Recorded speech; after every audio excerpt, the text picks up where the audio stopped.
Olá, amigos. Estamos iniciando o programa Esclarecimentos Oportunos. É sempre bom podermos estar reunidos e trocarmos algumas informações relacionadas à doutrina espírita.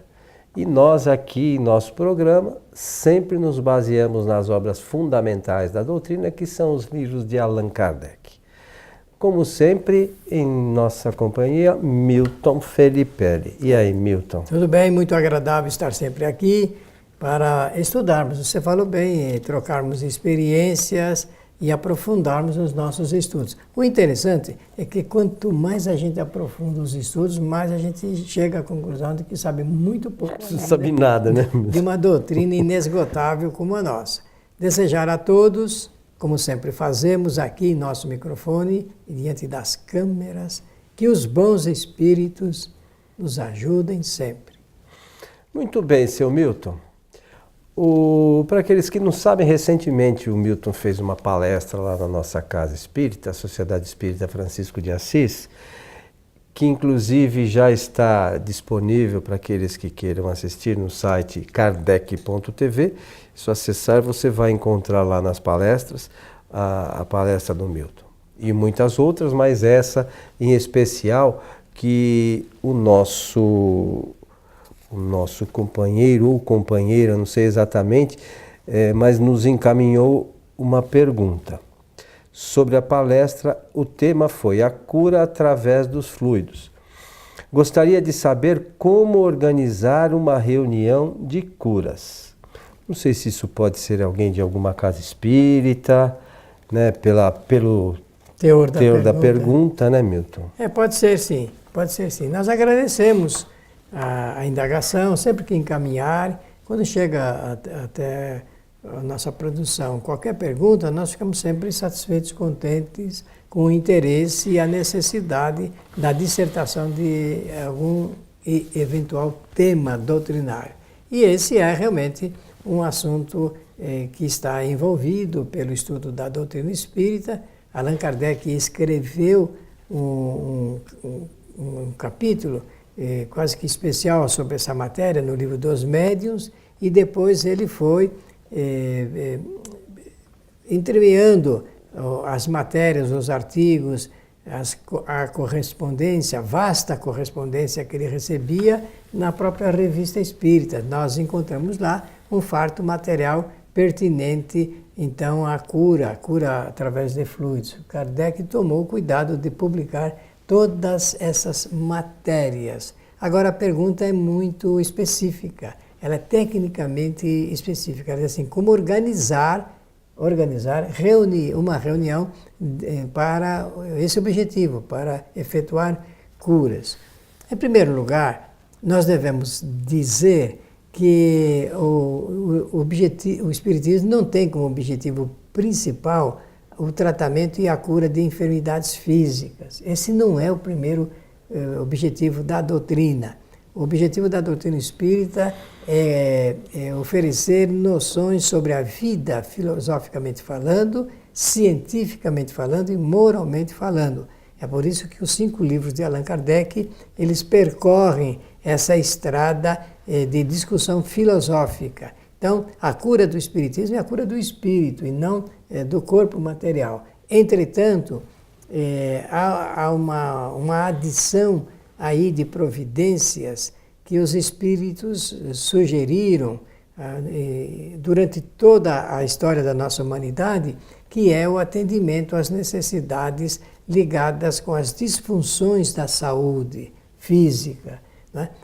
As disfunções da saúde física é que possibilita essa reflexão a respeito de como tratar. Os espíritos podem ajudar, podem inclusive, alguns espíritos podem auxiliar mediunicamente nesse fato. Kardec escreveu a cura principalmente pela imposição das mãos. E é por isso que, talvez no início, em meados do século XIX, chegaram até o Brasil providências relacionadas com o tratamento através da homeopatia e dos passes. E é uma proposta apenas para auxiliar. No espiritismo, na prática espírita dos centros espíritas do Brasil, quase 35 mil centros no país oferecem esse concurso. Mas esse concurso ele entra pelo campo do auxílio.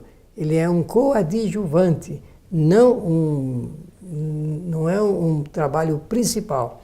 Nenhuma casa espírita que conhece o espiritismo verdadeiramente faz do trabalho de tratamento da enfermidade física ou da cura um ponto principal. Faz só como efeito coadjuvante. Isso os espíritos ajudam mesmo. Daqui a pouco eu falo da organização.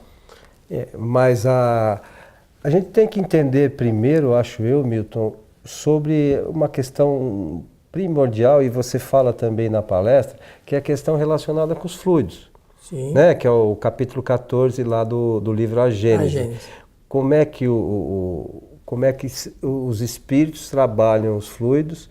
Nós, claro, fazemos a nossa parte, mas como é que os espíritos trabalham esses fluidos para que possa, de alguma forma, auxiliar os encarnados nesse processo de busca pela melhoria do corpo físico?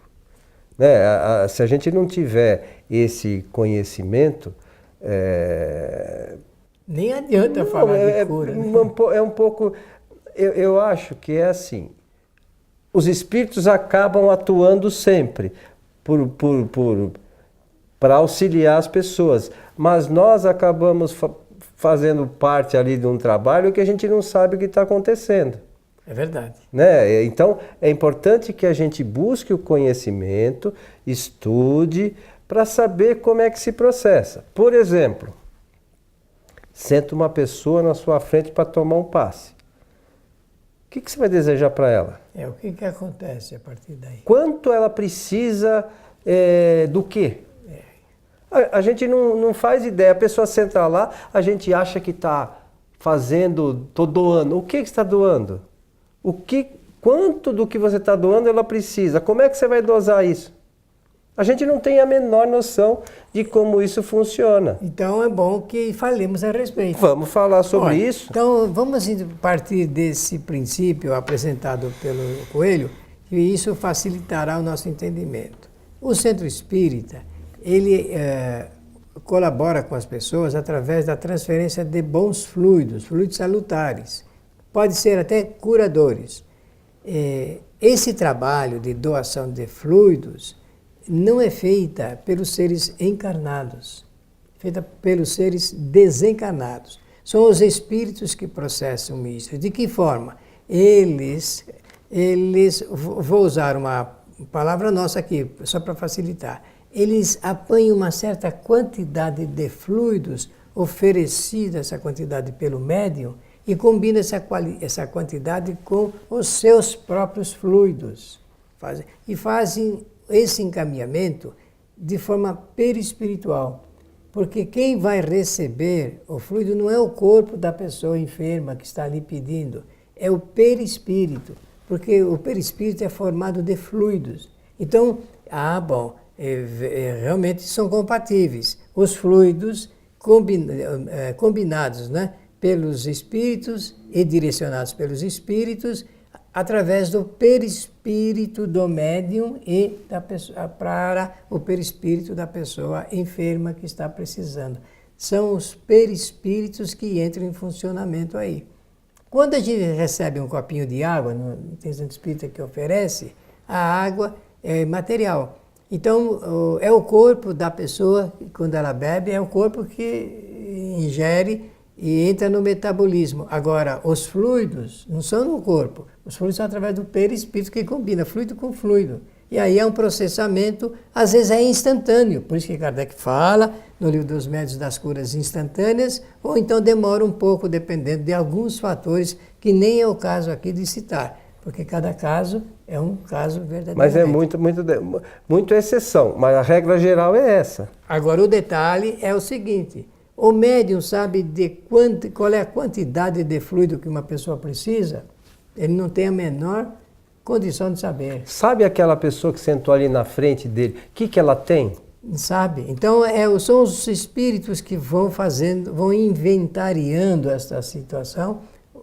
Acho que é melhor falar na linguagem da ciência. Eles fazem o diagnóstico e depois eles encaminham a quantidade de fluidos necessária ou necessários, os fluidos, para que a pessoa possa melhorar. Acontece que a melhora não depende dos espíritos e nem do médium. A melhora depende da própria pessoa. Se ela ficar receptiva, amorosamente receptiva, desejando arderosamente receber os bons fluidos, com certeza ela absorve e aquilo existe um processo de trabalho, vou usar uma expressão científica, até química, para ajudar. Agora, se a pessoa é refratária, negativa, uma pessoa que não quer realmente nem ser ajudada, nem nada, está ali porque foi obrigada a ir, com certeza o resultado será totalmente adverso, não é?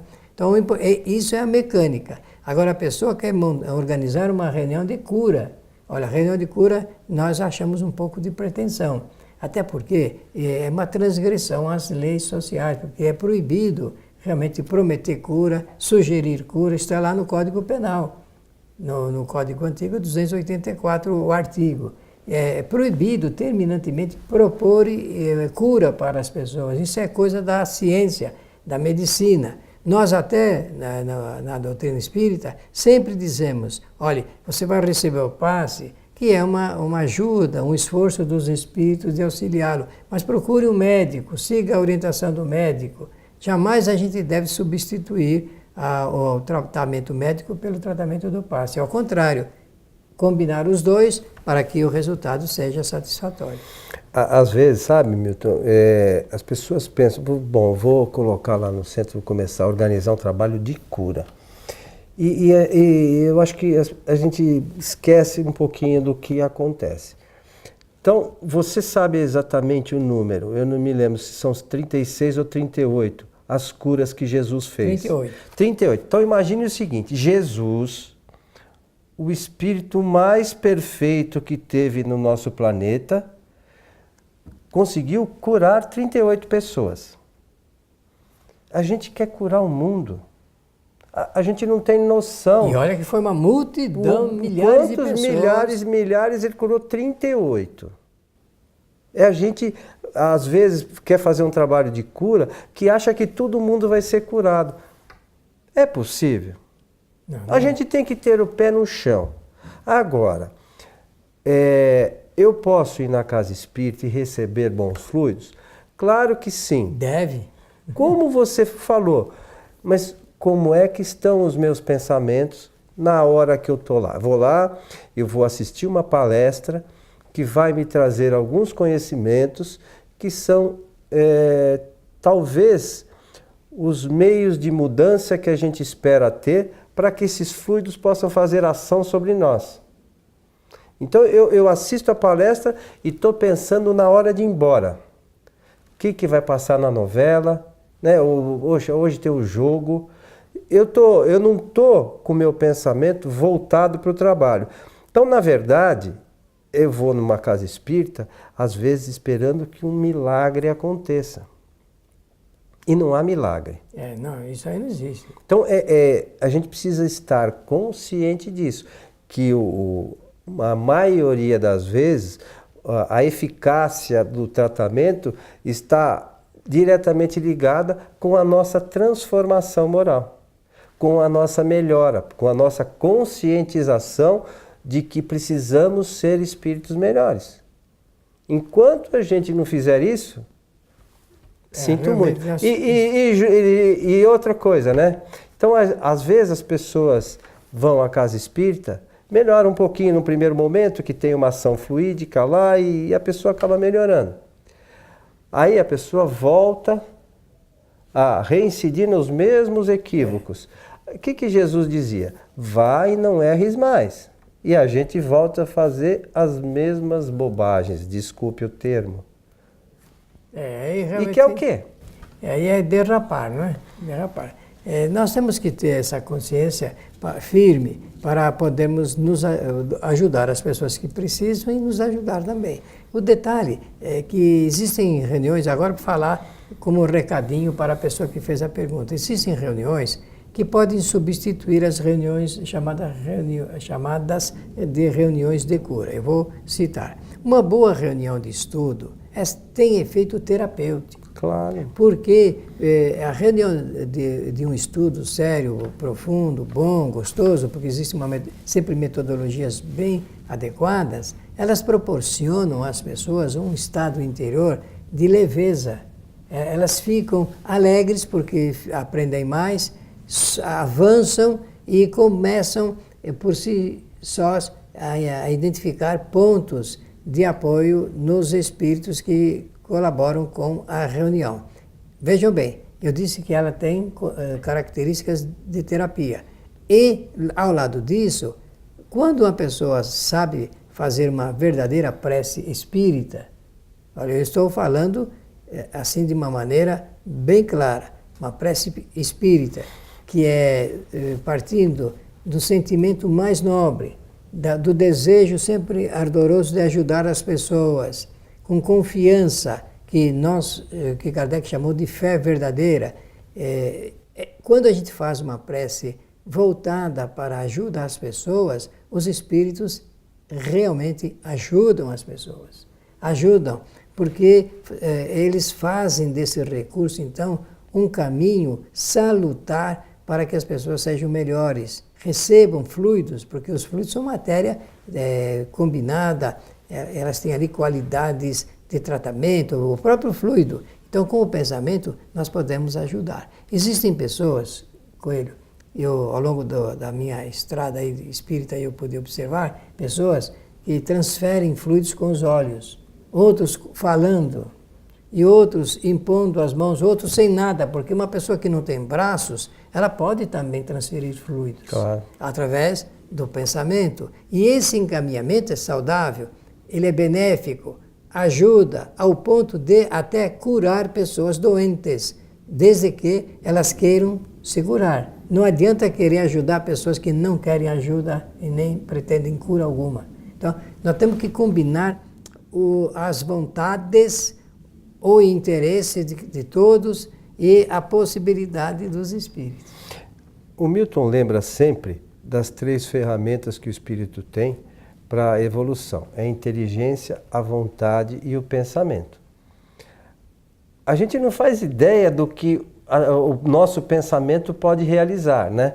Então, essa é a primeira coisa que a gente devia entender. O que o pensamento pode fazer. Então, através de uma prece, o que nós estamos fazendo?